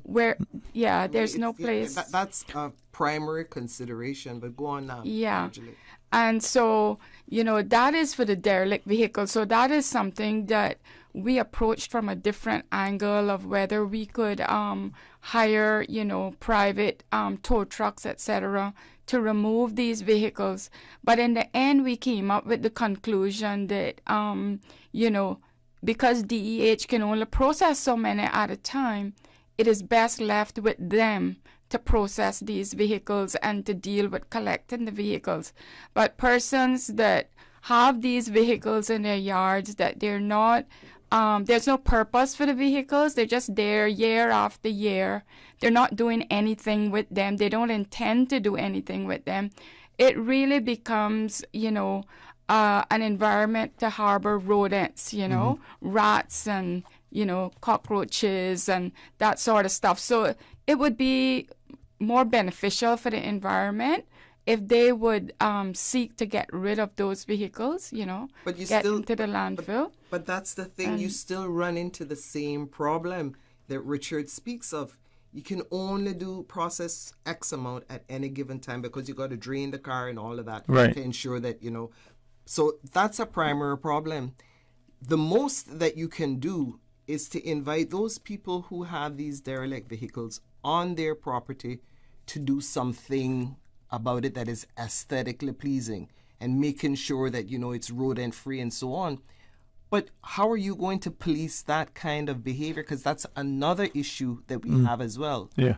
This message, I should endeavor to try to read it as it's sent, is sharing that, vehicles just appear overnight on the sides of roads, side roads, and the like. Some are scrapped, some are left there. Who's responsible? How do we address that? It's literally impossible unless you have CCTV? Yeah. But for me, I know people are on different sides of the scale when they speak of Cayman Marl Road, right? So I'll just put that out there right from the get-go. But what I have observed from that particular institution is that there's a level of trust between the leader and the folks that follow. They literally walk with their cameras and keep the community accountable. I say that to say we as members of the community, we have to step up our game as well. It's clear to us that persons who are responsible, you can't really rely on them. So that's one. And two, people aren't sufficiently educated culturally to appreciate the value of keeping the community clean. Right. That's the second one. And three, many people leave them irresponsible because they can't afford to put them someplace else. All of those factors integrate. Yeah. But we shared earlier of fines, whether we think is an exorbitant fine of 500, whether we think is just, a paltry sum. But if a vehicle is, and I'll say abandoned on the side of the road, with or without license plates, is there not a way to trace? We should be. That's a part of. We have certain recommendations that we have with respect to different legislation, and it takes that into consideration as well. One, you have to be able to have a system that can identify persons that leave those there irresponsibly. A system in place where you can find these people. What we also noticed was that there were times when we identified and tagged certain vehicles. People would simply go and pay the fine and leave the garbage and junk right there. So you have examples of that. You have examples of that as well. So I was asking members of the committee, why would someone do that? And, person said, well, Ms. Teresa, it makes more financial sense to persons in that area of business that's doing certain things to just absorb the cost and go right ahead with the business that they're involved with. Wow. So... But we have to find a way to start to educate people. I mean, putting up signages and stuff like that, which we intend to do, that's one thing. But you got to start with changing the thinking. Okay. But Ms. Marsley, if I might, and respectfully, through you, we see in our communities large apartment complexes, but even some private homes. We don't dispose of our garbage properly. It's insufficient cans. It's in a certain area.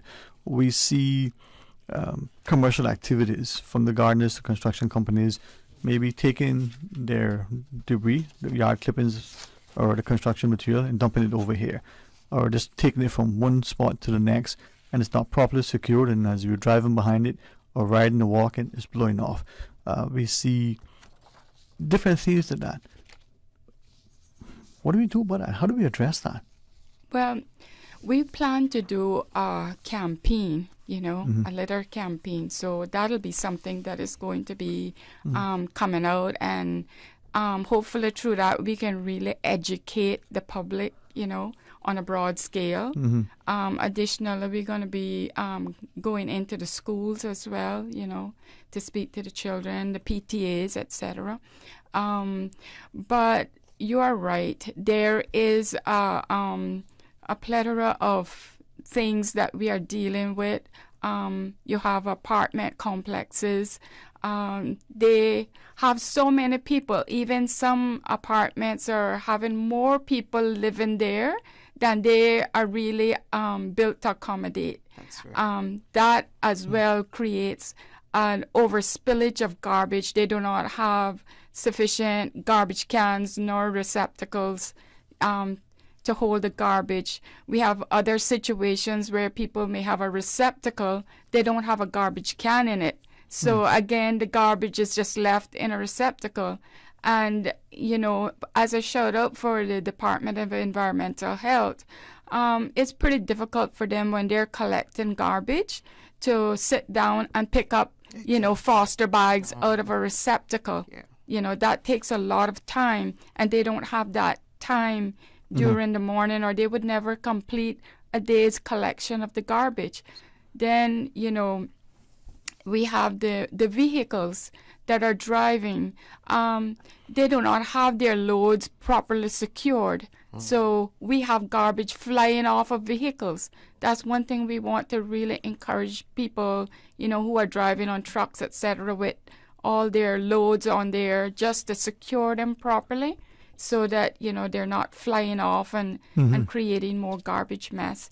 But getting back, get people to care enough about their behavior, with education, because you see with the refrigerators, the mattresses and stuff like that, and touching on the point that Marjorie raised with people overpopulating where they're living, which is tied to the indentured labor that we have here, where people are paid $6 an hour, and it's silly.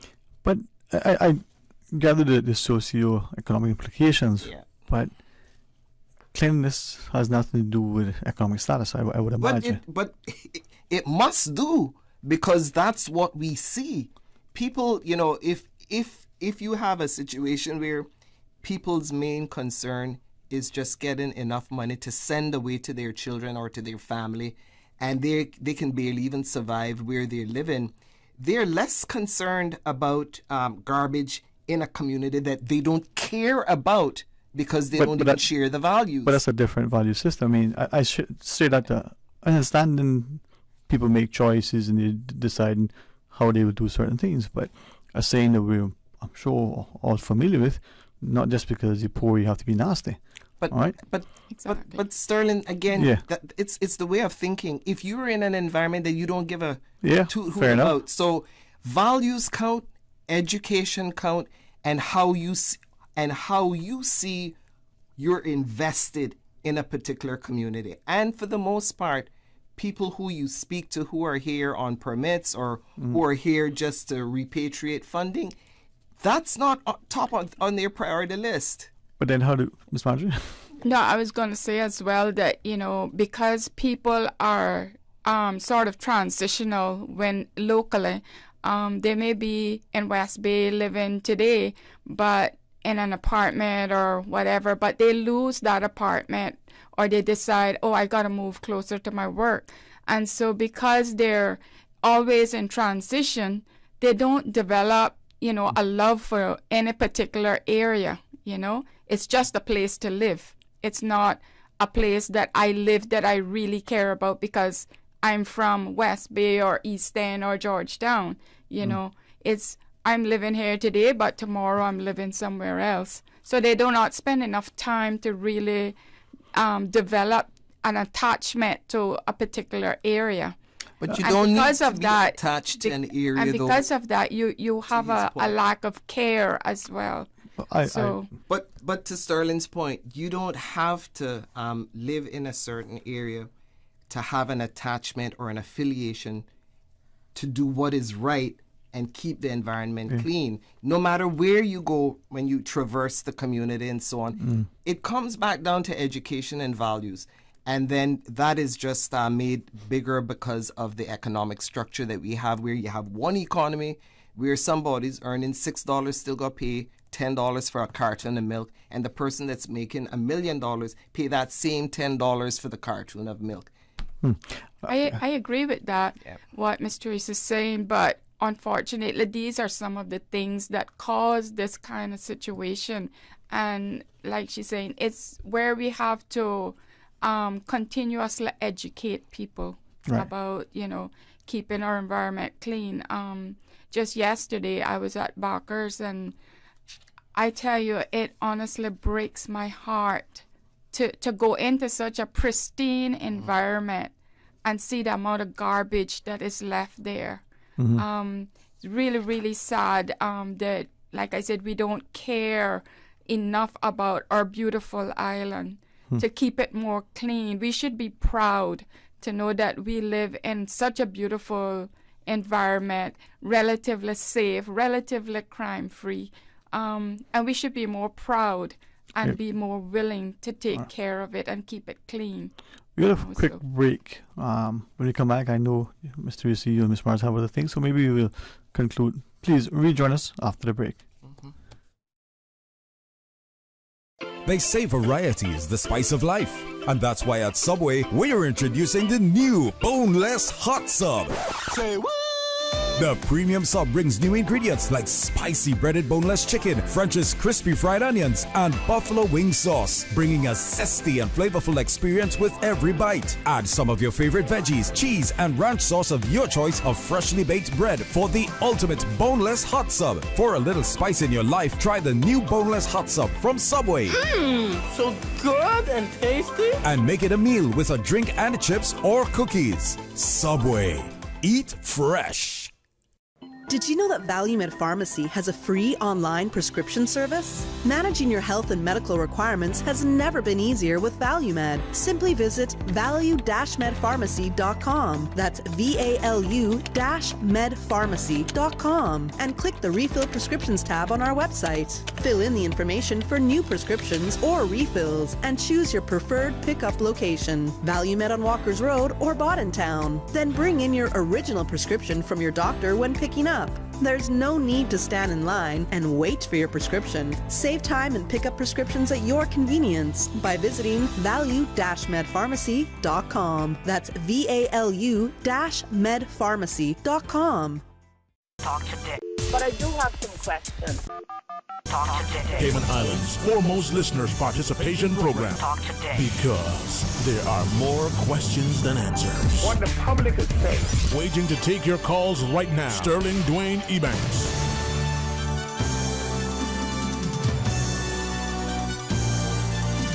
Hey, good afternoon. Welcome back, and thanks for joining us. And thanks to Ms. Teresa and Ms. Marsley for joining us.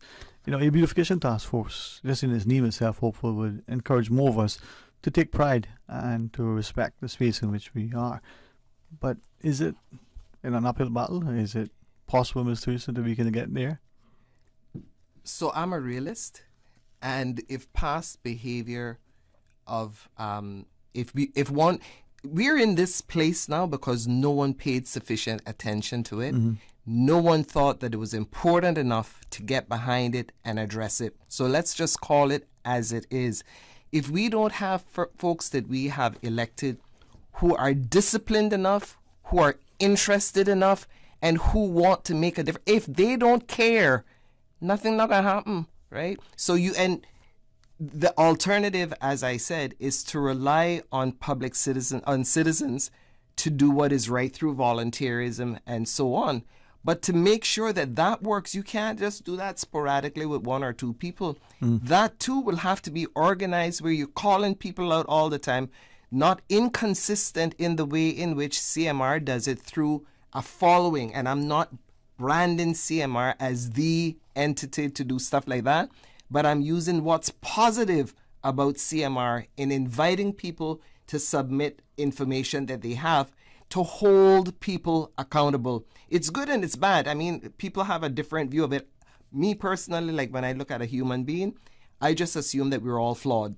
But I choose to focus on the positives that I see in that individual. And it's the same that I do with CMR. There are things that I think that we're going to have to do if this is something that we want to change. The Minister Brian, I know, is really, really passionate about, because I told him, don't waste my time, straight up. And he was saying, Ms. Teresa, I don't think we're going to waste your time. I want someone as strong as you are to try and drive this to get this done. But every one of the ministers have to play their part as well and cooperate. I'm sure what we prepared is still sitting on somebody's desk catching dust because they're not interested enough to see how they can assist. As I said at the very beginning, we haven't even had the courtesy of a response, just recognizing the work that was done. So that's be that as it may. But coming back to the plebs like me and Marjorie and Heather and so on and forth, who see this as something that is important, we will continue to do our part, right? And one of the things that we want to do to address the illegal dumping is put up road signs, for example, in all districts. We want to make sure they appear on the public beaches, on the cruise port and the airport rotary bus. How often you go by those rotary bus shelters and you see this array of clothes being sold? It's like downtown. I just don't know. Maybe people enjoy seeing that. Maybe people are okay with that. I just don't think that that is something that we want to encourage. Start by enforcing the law that we already have in the litter law, charging people the fines. At least that is one way of getting cash into the government's coffers. Just do something and just not stay there and allow it to continue to become an eyesore just because you're not interested. Mr. Reese, if I could just interject Sure. here. Just wanted to say that when we were talking about the issues that we have, that apparently seems to be one of the big issues, is that we've been told that, a file has been sent to court, for example, to prosecute someone for littering. But when they go back to court to check, they say that no file is found. So getting people through the court system seems to be a tremendous hold-up. And so we're not able to get any of these fines really coming through because the court system is somehow not able to or not assisting in that way. So that is something that really needs to be addressed. Because we can find the people, but they're not getting prosecuted for it. So. But and again, this takes numbers and people who are going to be dedicated to doing something like this. What we were thinking of doing is identifying persons in the community, and this is a part of the conversation we've had, whether or not the beautification committee will evolve into a charitable organization so that it can, for example, make representations to the court or different bodies or submit matters to be processed to the courts and make sure that people are fined. Because a loose group of people, you're not going to get that happening, because that requires organization and people being sufficiently interested to get it done. These are all things that, still in conversation with, and the hope is that people will take it those who have responsibility will take it seriously enough to try and assist us with some of the objectives that we have. But the phase one, to try and, prosecute as many people with that $500 minimum. But as you heard Marjorie express, this is something that came to our attention, saying that even when you do try to take it to the courts, that is also we also hampered by that particular situation. Yeah, that's coming from the Department of Environmental Health and the Department of Commerce and Investment as well that, are submitting these files. Mm-hmm. And they're just even going missing at the court is what we're told. So that's a real issue. Well, maybe we can have this continued another time, because it seems there's a dialogue as we try to impress upon people the importance of cleanliness. Yeah. All right. But for me, too, it's even more than cleanliness, because the way in which we invite persons to visit our community, we too have to step up to ensure that it looks in a way that we're happy with, especially if we're going to continue as a successful tourism destination. And I haven't even started to talk about, the garbage that the hotels generate, the little small bottles when you go in and the nice little lotion, and that's garbage too, right? So that's a conversation for another day. I mean, how we reduce that is one thing, but then how we're disposing of things, as you were sharing, and I'm mindful of the time. Are we out exercising or just walking and destroying whatever it is that we have in our hands? It's a shift that we need to address. Ms. Martha, thank you very much, Ron. Thank you. It's been amazing. Always. Yeah. And Ms. Teresa, likewise.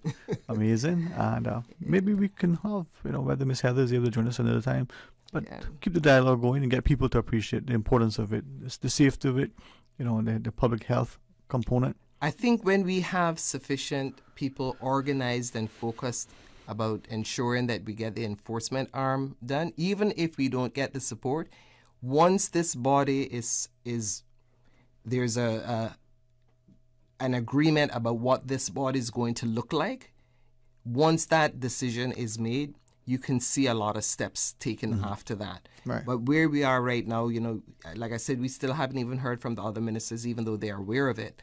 So we don't even know what their thinking is. We know what the Minister for Tourism's thinking is, but we haven't had a response. And I think this might be about the 6th time I'm saying it. We haven't had a response from all the other ministries involved. And you say something to the AG's office as well. Yes, and yes, and yes. All right. Yeah. Well, Ms. Teresa, hopefully there'll be more time to discuss. All right, my love. Thank all right. you. For So, listeners, when we come back, there'll be open line. Stay tuned for Talk Today. Radio Cayman, the voice, the heart, the soul of the Cayman Islands. Today's biggest news. Radio Cayman, your voice, your choice. Local, regional, international. This is Headlines from Radio Cayman's newsroom. Today's biggest news. With your latest headlines, I'm Felicia Rankin-Zollins. First Assembly of God presents Cayman Brac Women's Retreat. It takes place March 17th, 7 to 9 p.m. and March 18th, 8:30 a.m. to 4 p.m. at the Aston Ruddy Center in Cayman Brac. You can register online at firstassembly.ky or grab forms at Kirkconnell Supermarkets and Menagerie Store. In international news, disgraced singer R. Kelly must spend an extra year in prison on top of a 30-year sentence he is already serving. Kelly was jailed in June 2022 for 3 decades for sex trafficking and racketeering after a trial in New York. Several months later, he was convicted in a second federal trial in Chicago of enticing minors for sex and producing child sexual imagery. He has now received a 20-year term for those crimes, but 19 will be served at the same time as the previous sentence. If served in full, he will be behind bars until he is in his mid-80s. 4 people have been arrested after protesters painted the road outside the Russian embassy in London in the colors of the Ukrainian flag. Led by donkeys, covered a street in Kensington in yellow and blue paint ahead of the first anniversary of the war in Ukraine. The group said it wanted to remind Russia's president of Ukraine's right to self-determination. The Metropolitan Police said 3 men and 1 woman remained in custody. These are your headlines. I'm Felicia Rankin-Zollins. Today's biggest news. Radio Cayman, your voice, your choice. Local, regional, international. This is Headlines from Radio Cayman's newsroom. Today's biggest news.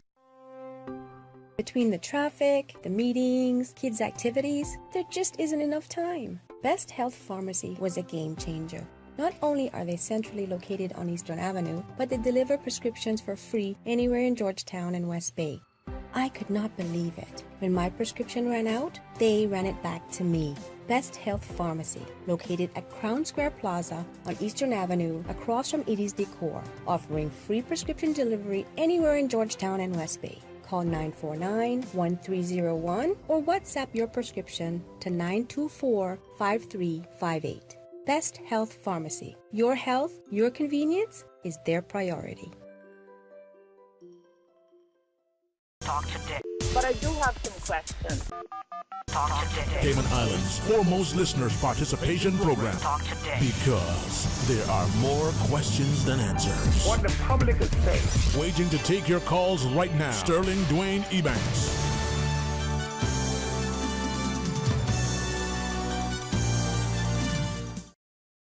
Welcome back, and thank you very much for joining us. As we say, it's a live radio talk show. On the other end, if you call, we'll answer and we'll share as you wish. 949-8037, 949-6990, 949-6990. Of course, toll free, 1-800-534-8255. And then there's a WhatsApp. That's a voice note or something you want us to read. 925-3261. Let's go to the phones. Hey, good afternoon and welcome. Thanks for calling. Hello. Hey, good afternoon. How are you today? Oh, I'm not bad, sir, and yourself. I was trying to catch your panel there, but unfortunately, I understand that they were leaving. Okay, well, thank you all the same. I have a great issue from Hurricane Ivan. I took 250,000 cubic yards of debris and processed it in Franktown. with a letter from the then cabinet secretary that the land would be put back to the original condition. Anyhow, for years I've been fighting now with the government, and I've had numerous amount of meetings with the cabinet secretary, water authority, and whatnot. They left 100 cubic yards of ash on the property for a year and change, and all the arsenic washed out of this ash and gone down into the water lanes. Now, the water authority, well, I would say the last 2 months, identified where the ashes is and supposed to they sent the ash to the World Health Organization for testing, I think it is. And for 2 months now, I have been waiting for the cabinet secretary, which is, you know who he is, to give me a response.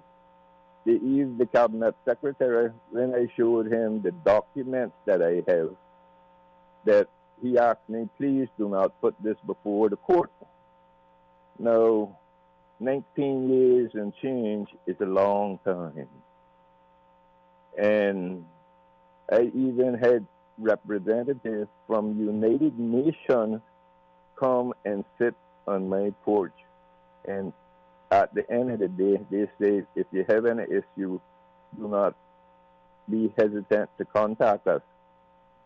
If I had wrote to United Nations and give them my reports of everything from the World Health Organization, PAHO in Jamaica, the Water Authority, even have the contract that was signed with the AG signature on it, that this thing would be cleaned up and put back to the original condition, and if any contamination was left there, you know, that they would take care of it. Now, the Water Authority has identified this contamination. The land is still there. Even after I paid someone to come and pick up some of this debris, it is still sitting there. And you can come over to the land in Frankstown behind the fire station and see for yourself, as the old man from North used to talk about.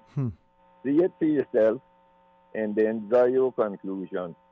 If I put my letters that I have on someone that go worldwide, it would be such an embarrassment to the Cayman Islands that God knows what would happen to the people in government that have been responsible for this.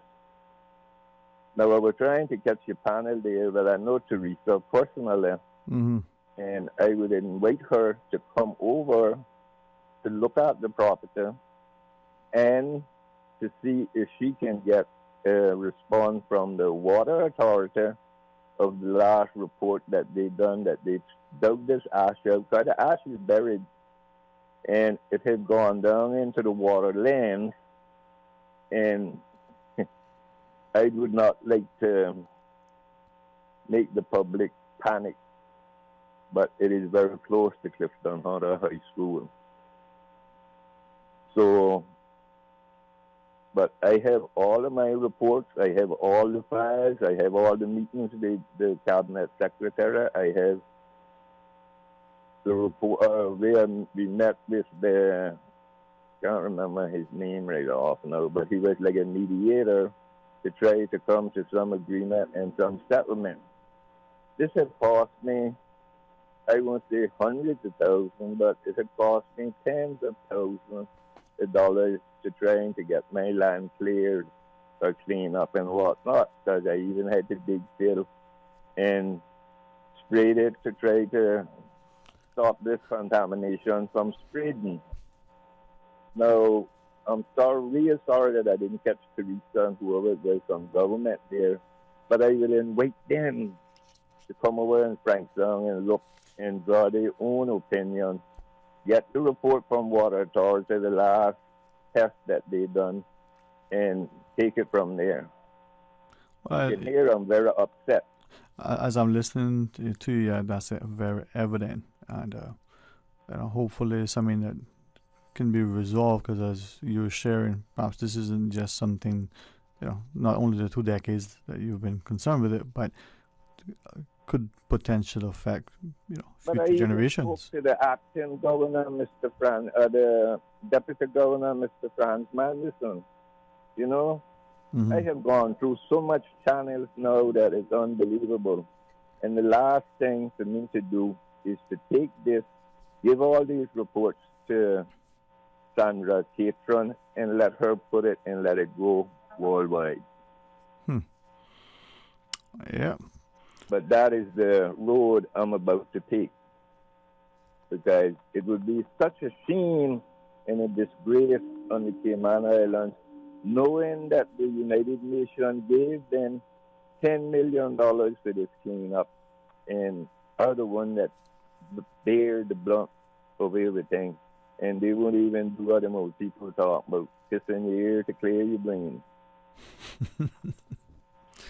Well, sir, you're a patient man. I think maybe as you shared, hopefully you can get some positive redress now. I hope so. Yes, sir. And I am very disappointed in the acting deputy of the Water Authority. I'm very disappointed in him. Because I really thought he was a gentleman. Perhaps, sometimes our challenges aren't personal. They may be the way things are structured within the organization. So, again, we press on. Darling. Yes, sir. 19 years and months. Your patient will run out by now. More likely, yes, sir. All right, well, I hope you get it. Let us know when you do. Anyhow, I get my head on my chest off, and I hope some of them were listening, and some of them do something about it, and especially the cabinet secretary, which has begged not to make this go before the court. So he must know that I have some serious documents when he read these documents and said what he said. Well, you ensure that justice is served, and I'm sure you'll a man of great resolve. Hey, thanks very much, sir. You're welcome. All right, all the best, then. Right. Thank you. All right, quick, short break. It's the final one of our segment. When we come back, the phone lines are there if you want to call and share your thoughts. Stay tuned for Talk Today. A caring and community spirit, cherished family and cultural values. These are some of the things that still embodies the Caymanian way of life in the Eastern Districts today. Savannah Pharmacy, your neighborhood pharmacy, located in Countryside Shopping Village, is delighted to offer products and services of real value. Whether it's catering to your family's medical needs or carrying apparel, gifts, and beauty products, Savannah Pharmacy provides you with more than just prescriptions. Remember, they're always just around the corner with everything your family needs and convenient opening hours, including Sundays and holidays. Savannah Pharmacy. For more information, call 946-3336. Ro Variety, centrally located in Tropical Plaza on Smith Road, carrying a wide range of household items, bathroom accessories, towels, clocks, handbags, clothes, shoes, jewelry, and more, and more, and more. You can buy from the big box retailers or support local. The better deals come from shopping local. Ro Variety Store, Tropical Plaza, Smith Road. Telephone 924-9553. Freedom, Cayman Brack. Freedom, Little Cayman. Soft breezes, blue waters, no traffic. Unwind and rejuvenate your mind, body, and soul. Sister Island Staycations, a taste of freedom. Discover all that our sister islands have to offer. The best foundation you can wear is glowing, healthy skin. The offices of dermatologist Dr. Dwayne Porter specialize in enhancing your skin's well-being. Whether you're seeking advanced skincare, including any skin cancers, Botox, filler, cosmetic skin enhancements, or simply looking to reduce wrinkles, Dr. Porter offers a full-service dermatology and dermatological surgery practice. For more information, email drporterkman@gmail.com or call 946-9020. That is 946-9020.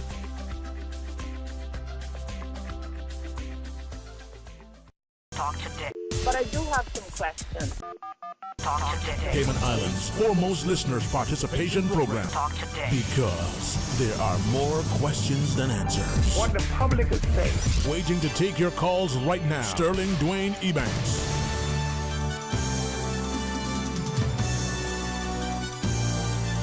Hey, good afternoon. Welcome back, and thanks for joining us. And as we get near the end of today's program, thank you very much for being a part of our discussion. Message came through just after our last guest, and perhaps want to read that for our listeners. But before we do, let's just take this call. Hey, good afternoon. Welcome. Thanks for calling. Good afternoon, Sterling. How are you? Excellent, excellent. How are you? Not bad, my friend. Not bad. How the show was going to you, man? Did you get anything to eat? Man, the conch was good. The plants were exceptional. People, despite the heat, the traffic, and the dust, seem to have enjoyed it. You know something? I would like I know nobody can answer that question, but what is that every time, or what is up with every time they have a show? It always hot. I never can get over that. But anyway, I know what I have to talk to you about. I just want to mention or voice my opinion on something here on the back. I think I had mentioned it before to you and OC. Mm-hmm.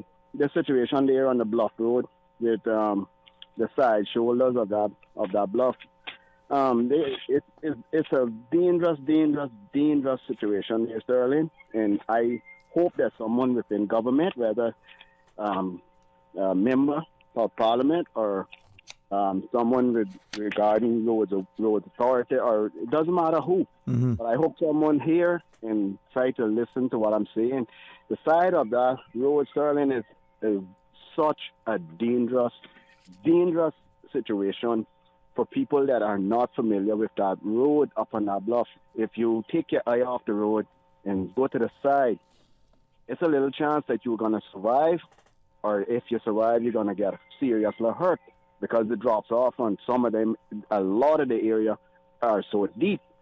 And I was suggesting some months ago or some weeks ago on this talk show, I think it was yours or OC, I don't remember which one, but I mentioned regarding the leftover of the stuff that Water Authority is cutting when they're cutting the roads. The stuff government could get that material from them after they have no use for it, and fill the sides of the road, that they would have a secure area for drivers. And just by doing that and saying that, Sterling, over the weekend, Friday evening, I was going to the bluff, and I crossed a vehicle. It was a rental with tourists in it, 3 tourists, 2 ladies and a gentleman.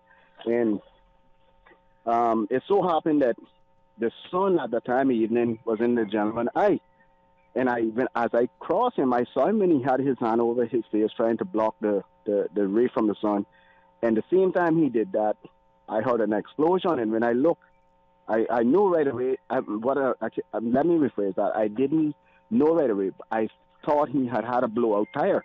Mm-hmm. It was just a loud bang. And right away then I stopped and jumped out of my car. When I realized what happened, he hit one of the rocks on the side of the road. One of the rocks that I've been telling Public Works here on the block, they need to jackhammer. The rocks are right off the edge of the street, because if a car swerve off the side of the road and hit one of them rocks, someone's going to get in serious problems.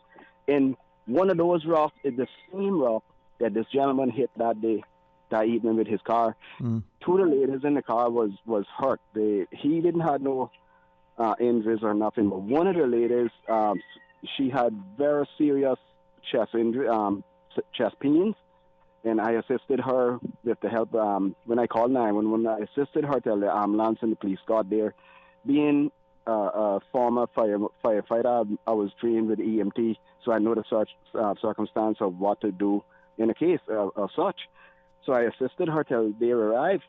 But to know that we have issues like that simply on this island that can be simply dealt with, and you have the ones that come up in power seems like they just sit back and relax and don't care. They don't go out. They don't check the roads. They don't make sure that things are suitable for people coming around the place. These kind of things, Sterling, it mightn't be so lucky the next time. Mm-hmm. And to know that we don't speak up regarding a lot of people see it, and a lot of people come to me and ask me to speak about it. But I would like to know that why other people don't speak up. I can't fight the battle on my own. If that were the case, I could be in a position today if I wanted to. But we need the government to sit down and listen to when we voice our opinion regarding these such things like this. Like I told OC on his show, if a small car like a Honda Fit go off the side of certain areas of that road, Sterling, you especially like say, let's say during the time there's no traffic up there, it's very hard for that car to be seen unless somebody is looking off the side of the road. That's how deep some areas on the side of that bluff is, and it's a dangerous situation. And I don't understand why the government don't look into it. How long has it been like that now? Sorry? How long has it been? Because you referenced it has been from time the road was put there, from the time the road was put on the bluff. And it has never been looked at. It has never been thought of. And it will look like it will never be accomplished. Yeah. Maybe I have to run for politics in order for that to be done. Well, sign me up. Sign up. I see your campaign now, drive with me, I'll get you there. Well, I think honestly, boy, it looked like that was a how-do, because if I had the support, I know for certain I would put my name down. Maybe I might decide to do it. But seriously, I mean, something has to be done. Something has to be done. Have you tried calling directly to the Public Works NRA District Commissioner's Office? I mean, the district admin, any of those things? I haven't. I spoke one time regarding it to a certain individual, but I have never took it to NRA or anyone. Maybe I'll get some numbers, do some calling. If you have time. I mean, you referenced this a number of times, and I can understand the public concern, for the safety, and take pictures, right, so that people can have a reference point. And I say this because sometimes we're busy and we don't pay attention to the thing that we've always seen because we see it all the time. We don't see it, right? Yeah. And take some pictures, email it across, print it off, WhatsApp it, send it along to a couple, and just say, listen, this isn't to call people out, make them feel bad, but in case you don't realize it, maybe you can, as a way to demonstrate it, put something next to the tape or some point of reference. Say, look how deep this is, look how wide this is, look how potential dangerous this can be. A hole don't need to be that big for you to go into to be injured, right? Exactly. So see if that would work. It's probably, as you shared, it isn't that people are deliberately blindfolded to it. It's just probably they don't really as consciously aware of it as we would expect them to be. Yeah. That's a good point. I'll take up on the offer you gave me, and I'll do so. I thank you for being so amenable, and hopefully it'll get somewhere. And let us know. I mean, working together, hopefully we can get things done in a constructive way. But, all right, man. Yeah, man. I'll get back to you on it, man. Thanks. Appreciate it, man. Anything else you want to share before you close? If not, we'll talk to you tomorrow. No, that's basically it. I'm tired of hearing about cats and fowls, so I don't really want to go there today. Keep us posted on that too, man. All right, all the best to you. All right. Yeah, later, both. Yeah. Thank you, thanks. Yeah. I know it's interesting, and I think it's important, as the caller shared, that we become involved, engaged, informed, actively willing to do something positive and productive in a constructive way. It's unfortunate. I think often we get, maybe out of a level of fatigue and frustration, respond because we're frustrated, we're aggravated. So hopefully everybody can recognize the importance of where we are. It's the notion that too many times we don't see how important it is to do something that is positive. Let us share this message that came through. Again, this was intended for the first segment. We were talking about Beacon Farms. It did come after, I guess, had exited when we were doing the news. It says, good day to them. So I've had the opportunity to see the documentary last week and was amazed at the work being carried out by Sandy and his team. As Ms. Candy mentioned, not a lot of people are even aware of the work that is being carried out at Beacon Farms, and I myself, as a new farmer, were not aware of their existence until recently. More awareness needs to be brought to light, and the employees should be commended for their efforts of the years. So I stopped by at their stall at our agriculture show yesterday and applauded them.